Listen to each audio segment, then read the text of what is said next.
तो देखिए दोस्तों, सबसे बड़ा सवाल ये होता है कि सीजीपीए कैसे कैलकुलेट की जाती है। सीजीपीए बहुत ही बड़ा मुद्दा इसलिए बन जाता है क्योंकि आपका जो स्कॉलरशिप है, जो आपका ब्रांच चेंज है, जो आपकी प्लेसमेंट है, हर चीज़ जो है सीजी पे डिपेंड करती है। तो जल्दी से समझेंगे, एज्यूम कर रहे हैं, आपके पास कॉमन सेंस है, थोड़ा दिमाग यूज़ करिएगा और जल्दी जल्दी समझेंगे ताकि आपका भी समय वेस्ट ना हो और वीडियो भी लंबा ना बने। तो जैसे शुरू करते हैं, सीजीपीए कैसे कैलकुलेट करते हैं। सबसे पहले क्या होता है, बिट्स पिलानी में जो बच्चे होते हैं उनको दो ग्रुप में बांट दिया जाता है, ग्रुप ए और ग्रुप बी। ग्रुप ए में क्या होता है, बिट्स पिलानी का सिस्टम में, पिलानी कैंपस की बात कर रहा हूँ अगर, तो ग्रुप ए में होता है CSC, EC, triple E, ENI, mechanical और केमिकल। ग्रुप बी में क्या होता है, डुअल डिग्री के बच्चे होते हैं और साथ में जो होता है सिविल और मैन्युफैक्चरिंग। तो अब क्या होता है, पहले सेमेस्टर की अगर हम बात करें, पहले सेमेस्टर में क्या होता है, सब्जेक्ट्स होते हैं, कुछ सब्जेक्ट्स कॉमन होते हैं जो दोनों ग्रुप्स के बच्चे साथ में पढ़ते हैं। मान लेते हैं 1100 बच्चे हैं एक कैंपस में, इस कैंपस में मान लेते हैं 550 बच्चे ग्रुप ए में, 550 बच्चे ग्रुप बी में। तो जो मैथ्स है, जो थर्मोडायनेमिक्स है, ये 1100 बच्चे साथ में पढ़ेंगे। फिर लास्ट में जो नीचे में फिजिक्स लैब, केमिस्ट्री लैब और बायो लैब, ये भी जो 1100 बच्चे साथ में पढ़ेंगे। फिर जो 4 सब्जेक्ट होते हैं ना, पहले सेमेस्टर की बात अगर करूँ तो 4 सब्जेक्ट यूनिक होते हैं, जो कि पहला ग्रुप अलग पढ़ता है, दूसरा ग्रुप अलग पढ़ता है। तो ये जो 4 सब्जेक्ट, जैसे मान लेते हैं ग्रुप ए का सीपी, वर्कशॉप और टीआरडब्ल्यू और जेन बायो, तो ये इसमें 550 बच्चे ही आपस में कम्पीट करते हैं। और जो हमारा ग्रुप बी होता है उसमें होता है ईजी, म्याऊ और ईएस और जेनकेम, इसमें हम 550 बच्चे आपस में कम्पीट करते हैं। तो ये सिस्टम होता है यहाँ पे, कुछ कॉमन कोर्सेज, कुछ यूनिक कोर्सेज, ये आप याद रखिएगा।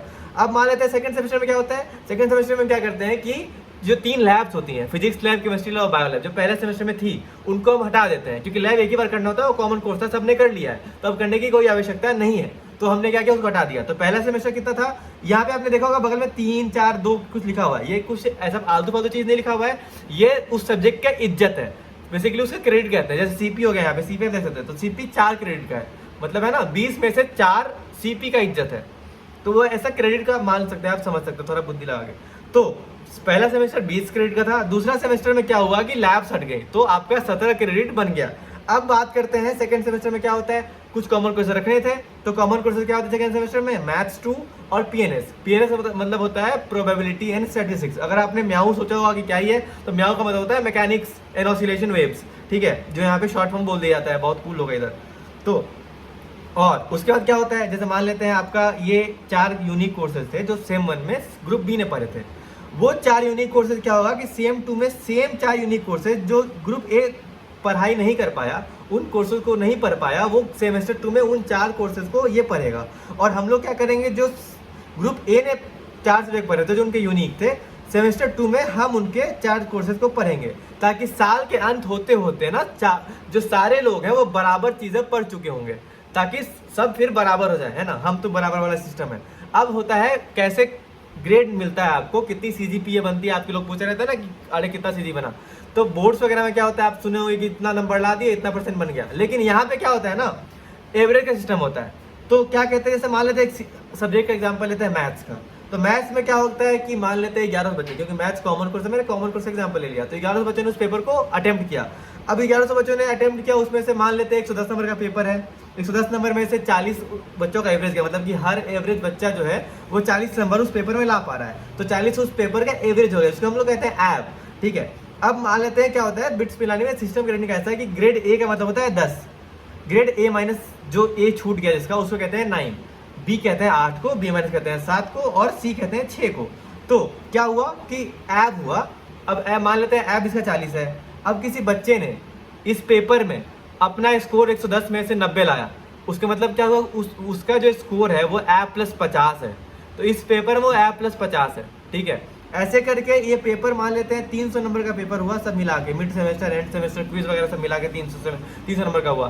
तो जनरली ऐसा देखा जाता है कि A+60-70 पे आपको ए लग जाता है। तो किसी ने मिड से में ही A+60 ला दिया है तो बाकी सब कुछ छोड़ सकते हैं, कोई दिक्कत की बात नहीं होती है, बस उसको एव स्कोर करते रहना है हर जगह, तो इससे इसकी सीजी बढ़ जाती है। तो क्या होता है सीजी का, ये एव है, एव से आप जितना दूर जाते जाओगे उतना आप 10 के करीब जाते जाओगे। तो अगर आपकी ए लगी है मतलब आप एवरेज बच्चों से बहुत ऊपर हो, इसलिए आपकी ए लगी है। और जनरली ट्रेंड क्या होता है बिट्स पिलानी में कि 8 से 10% बच्चों को जो है वो लोग 10 मतलब ए दे सकते हैं। तो जैसे मान लेते हैं हमने अभी एग्जांपल लिया था M1 का, M1 मतलब कि कॉमन कोर्स, तो कॉमन कोर्स में 1100 बच्चे हैं, 1100 बच्चों में से 10% लिया जाए तो 110 बच्चे हुए, 110 बच्चों को उसमें मैक्सिमम ए दिया जा सकता है। वैसे ही अगर एग्जांपल ले एक यूनिक कोर्स का, मान लेते हैं ग्रुप बी से हमने एक यूनिक कोर्स रहा है जेनकेम, तो जेनकेम क्या है, यूनिक कोर्स है। यूनिक का मतलब क्या हुआ, सिर्फ ग्रुप बी के बच्चे जो 550 बच्चे हैं उन्हीं में कंपटीशन है इस सब्जेक्ट के लिए। तो इसका 10% कितना हुआ, 55। तो इसमें सिर्फ 55 बच्चों को ही ए लग सकती है। तो ज़्यादा कुछ बदला नहीं, उधर 1100 बच्चे पढ़ रहे थे तो ज़्यादा लोगों को ए लगी, उधर 550 बच्चे पढ़े इसलिए थोड़े कम लोगों को ए लगी। बट इसमें क्या है, कंपटीशन थोड़ा कम हो जाता है, क्योंकि क्या होता है डुअल डिग्री में सब आपके मार्क्स के हिसाब से बच्चे हैं, है ना। आपसे 10-15 नंबर बिट से स्कोर ज़्यादा है होगा, जो कि 10-15 नंबर लग के ऊपर भी चेंज हो जाता है। तो ऐसा नहीं है कि किसी के अगर इको है तो आपसे बहुत ज़्यादा जानते हैं, तो अगर आप पढ़ाई कर लेते हो तो आसानी से कम्पीट कर पाते हो। तो ये चीज़ पिलानी कैंपस का जो है ना यूनिकनेस है।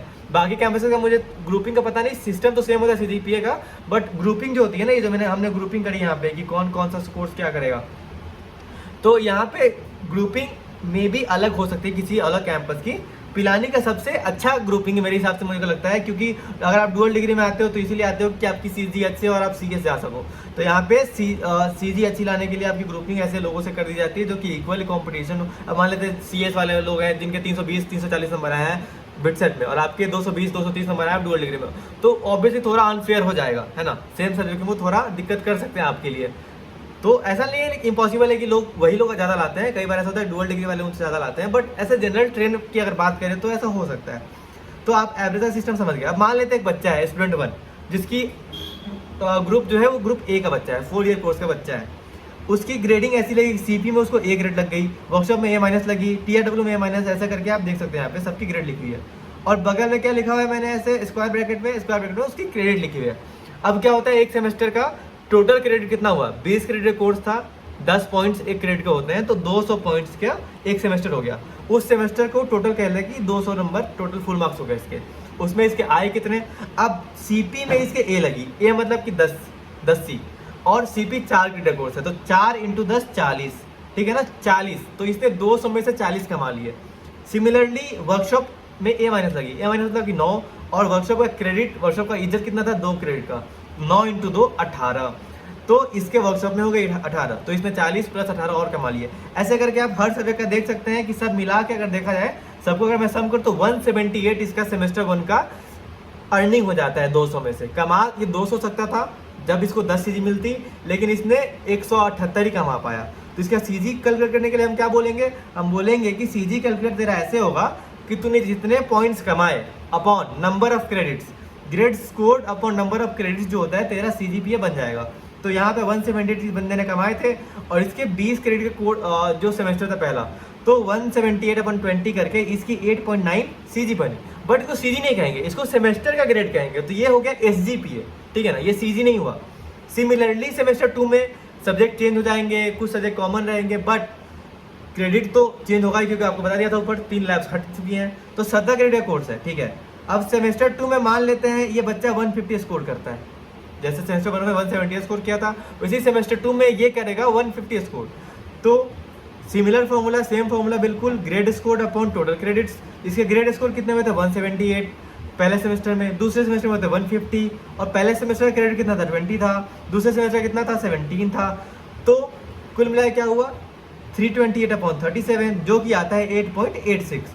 तो ये जो हो गया ना, इसका टोटल फर्स्ट ईयर का सीजीपीए हो गया, क्यूमुलेटिव ग्रेडिंग, ठीक है। सीजीपी का ये होता है सिस्टम। अब एमसीएन हो गया, स्कॉलरशिप हो गया, सारी चीज़ें इसी चीज़ों पे डिपेंड करती है। जैसे एमसीएन हो गया ना, तो एसजीपीए पे मिलता है आपको, हर सेमेस्टर के ग्रेडिंग पे आपको मिलता है, ठीक है। तो इसलिए वो उसके लिए एसजीपीए कैलकुलेट किया जाता है। और आईआईटीज और बिट्स में फ़र्क क्या है ग्रेडिंग का, सिस्टम तो हर जगह सेम होता है, हर कॉलेज ऐसे ही ग्रेडिंग सीजीपीए में कैलकुलेट करता है। बट आईआईटीज के पास क्या होता है ना, एक रिजर्वेशन नाम का चीज़ होता है, जो आपको पता होगा।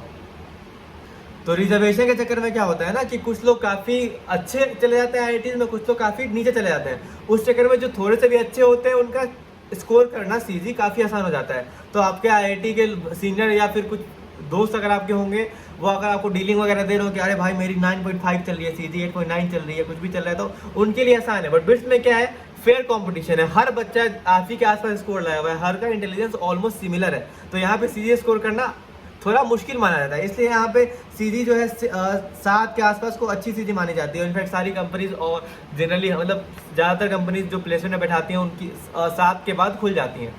तो 7 credit is good here. But अब अलग अलग ब्रांचेज के लिए अलग अलग सीजी होता है, थोड़ा तो अच्छा करना होता है। तो आई गेस आप समझ चुके होंगे कि सीजी पे कैसे कैलकुलेट किया जाता है। अगर इसके बाद भी अगर आपको कुछ डाउट रह गया है मन में आपके, कोई भी लालसा बची है इसके रिलेटेड, तो आप मेरे को नीचे कमेंट में बता सकते हो कि भैया ये वाला पॉइंट मेरे को समझ नहीं आया, तो आपको अच्छे से डिटेलिंग में समझाया जाएगा। इसके अलावा अगर आपको वीडियो अच्छी लगी है तो चैनल को सब्सक्राइब कर दियो, और कमेंट में अच्छा है तो अच्छा बताओ, खराब है तो खराब बताओ, और लाइक करो ताकि थोड़ा वीडियो पुश हो। और बाकी बिट्स पिलानी इट्स मैजिक, तो जल्दी आओ, जादू करते हैं यहाँ पे, जादू करना सिखाया जाएगा आपको। ठीक है, जय हिंद।